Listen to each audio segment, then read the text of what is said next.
सद्गुरूंचे पुण्यस्मरण,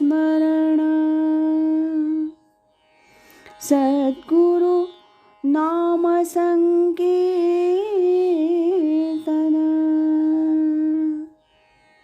सद्गुरु गुणानुवाद गान, श्रवण मनन सद्गुरूंचे, श्रवण मनन सद्गुरूंचे.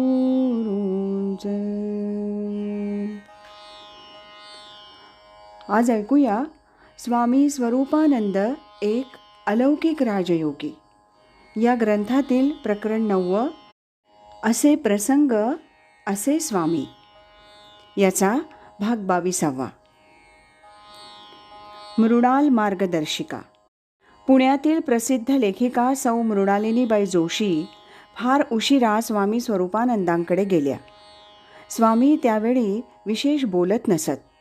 अशा परिस्थितीत स्वामींनी त्यांना अनुग्रह दिला आणि नंतर मृणाल मार्गदर्शिका असा एक आध्यात्मिक अभ्यास तयार करून स्वामींनी तो त्यांच्याकडे पाठवला. हा अभ्यासक्रम आपणा सर्वांच्या उपयोगाचा असा असल्यामुळे आता तो आपण ऐकूया. याआधीसुद्धा मृणाल मार्गदर्शिका याचं वाचन आपण ऐकलेलं आहे, पण ही मार्गदर्शिका अशी आहे की कितीदाही ऐकली तरी मन भरणार नाही. त्यामुळे आज पुन्हा एकदा ही मृणाल मार्गदर्शिका. भाग 1. भावना आणि विवेकबुद्धी यांचा समन्वय साधावा. हळवं मन विवेकानं आवरावं. वैराग्याला विवेकाची जोड द्यावी. कळतं पण वळत नाही अशा वेळी परमेश्वराची करुणा भाकावी. आत्मानंदासाठी ज्ञानेश्वरीचं अध्ययन करावं. अध्ययनासाठी घेतलेल्या अध्यायाचं प्रथम संपूर्ण वाचन करावं. पाठभेद, टीपा, शब्दार्थ इत्यादींसाठी ज्ञानेश्वरीची उंटे प्रत उपयोगात आणावी. प्रत्येक ओवीचं चिंतन करून भावार्थ स्वतःच ध्यानी आणावा. जरूर तेव्हा दांडेकर प्रतीचा, सार्थ ज्ञानेश्वरी साखरे प्रतीचा किंवा अभंग ज्ञानेश्वरीचा उपयोग करावा. अध्यायाचं वाचन वगैरे पूर्ण झाल्यावर त्यातील आवडलेल्या निवडक ओव्यांपैकी 10-5 ओव्या तरी मुखोद्गत कराव्यात. पाठभेद चर्चा, कालनिर्णय इत्यादी विषय पंडितांकरता, संशोधकांकरता राखून ठेवावेत. त्याचाही उपयोग आहेच, तथापि तिकडे अधिक लक्ष पुरवू नये. हठयोग प्रक्रियेचं मार्गदर्शन सांप्रत दुर्मिळ आहे. बुद्धीला आकलन होईल तेवढा भाग समजावून घ्यावा. आत्मदर्शनासाठी हठयोग साधन केलंच पाहिजे असं नाही. पाठी योगाचे निबळे, अधिक काही मिळे, ऐसे नाही आगळे कष्टचितया. आत्मदर्शनात सर्वच साधने सफल होतात. ज्ञानेश्वरीच्या अध्ययनाला 2 वर्ष अपुरी होतील. पुढेही अध्ययन चालू ठेवावं. अमृतानुभव आणि चांगदेव पासष्टी ह्या ग्रंथांचाही अभ्यास करावा. हरिपाठाचंही पठण व्हावं. ज्ञानदेवांचे इतर अभंगही एकदा नजरेखाली घालावेत. एकनाथी भागवत, दासबोध, तुकोबांचे अभंग इत्यादी संत वाङ्मयाचंही परिशीलन करावं. कैलासवासी ह.भ.प. पांगारकर, डॉक्टर शंदा पेंडसे, डॉक्टर वाळिंबे, डॉक्टर प्र.न. जोशी इत्यादी पंडितांचा आणि भाविकांचा ज्ञानेश्वरीतील तत्त्वज्ञानाकडे पाहण्याचा दृष्टिकोन शक्यतो समजावून घ्यावा. सवडीनं ज्ञानेश्वरीचे अनेक सप्ताह करावेत, पारायण करावीत. शेकडो ओव्या मुखोद्गत व्हाव्यात. स्थितप्रज्ञाची लक्षणं, योग्याची लक्षणं, भक्त लक्षणं, ज्ञानलक्षणं आणि त्रिगुणातीताची लक्षणं आदर्श म्हणून सदैव दृष्टीपुढे असावीत. ज्ञानेश्वरी चिंतनात चित्त रमू लागलं, रंगून जाऊ लागलं, रस चाखू लागलं म्हणजे सेवितो हा रस वाटितो आणि का असं म्हणून ज्ञानेश्वरीवर खुशाल आनंदाच्या भरात उत्स्फूर्त प्रवचन करावीत आणि ती व्हावीत.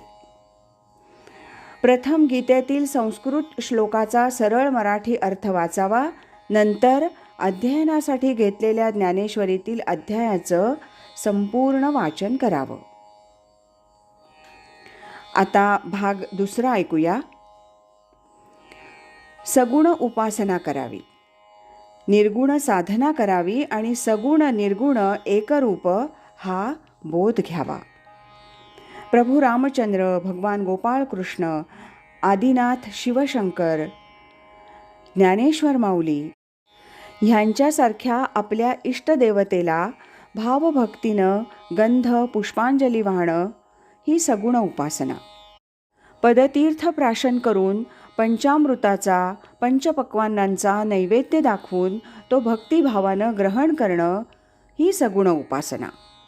पुंडलिक वरदा हरी विठ्ठल, श्री ज्ञानदेव तुकाराम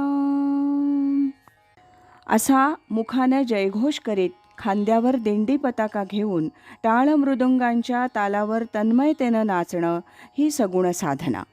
अर्चनम वंदनम दास्यम ही सगुण उपासना. त्या त्या देवतेचं नामस्मरण ध्यानधारणा ही सगुण उपासना. सोहम साधना, निर्गुण साधना. सोहम साधनेत ज्ञान, भक्ती आणि योग ही एकरूप झाली आहेत. सोहम शब्द हा सहज शब्द आहे, तो नीट समजून घ्यावा. आपलं मूळचं रूप आत्मरूप आहे. सोहम म्हणजे आत्मा, तो मी. सहा अहम, सहा अहम, सहा अहम. तो मी, तो मी, तो मी.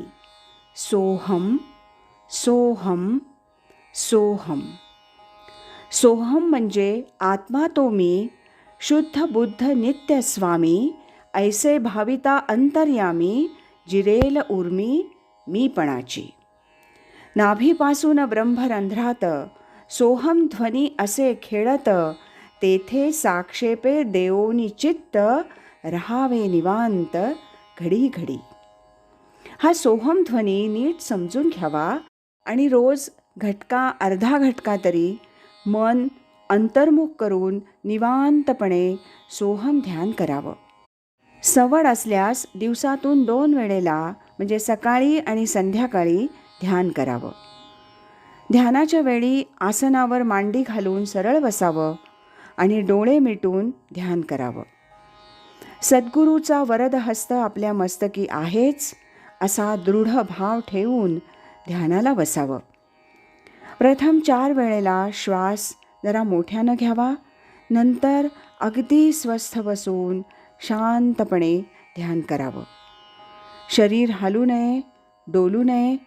इतर वेळी दैनंदिन सर्व व्यवहार करीत असतानाही अनुसंधान राखण्याचा प्रयत्न असावा. सांडोनी अभिमान स्थूळाचा, भाव धरी अंतराचा, अभाव करुनी सर्वांचा गगन पाही. स्थूल इंद्रियामधून युक्तीने एकवटी मन, अंतराकाशी नेऊन स्थिर करी. मन जो विषय धरी, तो तो विवेके विदारी, तरी ते स्थिरावे अंतरी, सांडूनी कल्पना. अंतराकाश म्हणजे मस्तकाकाश, यालाच महदाकाश असं नाव आहे. तेथे हृदयाकाशी मीपणे स्फुरे जीवासी.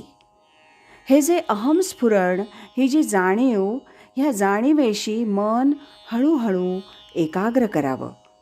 सोडोनी स्थूळ गती, ऐशी राहे अंतरस्थिती. तोवरी अभ्यास निगुती, करावाची लागे.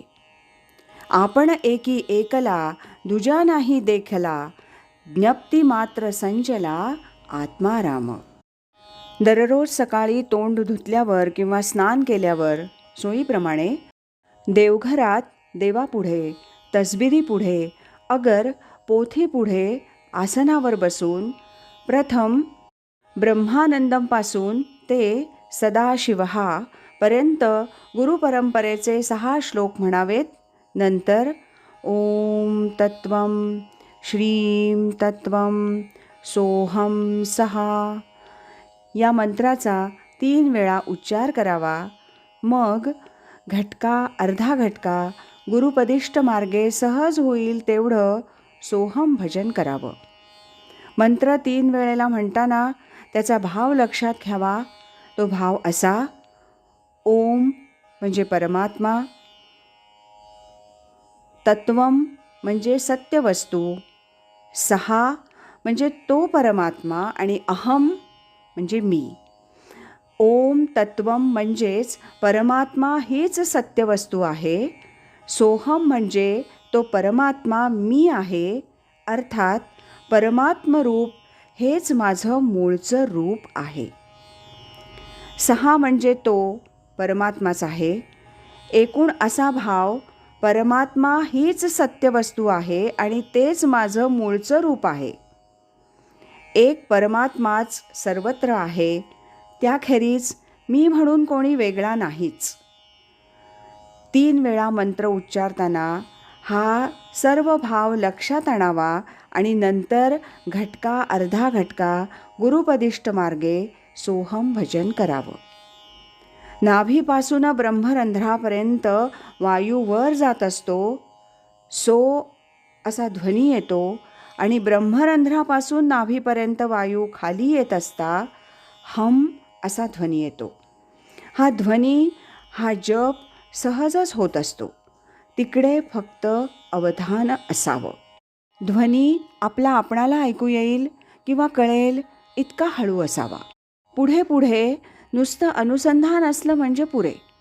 हे अनुसंधान दिवसभरात जितकं ठेवता येईल तितकं ठेवावं, हाच अभ्यास.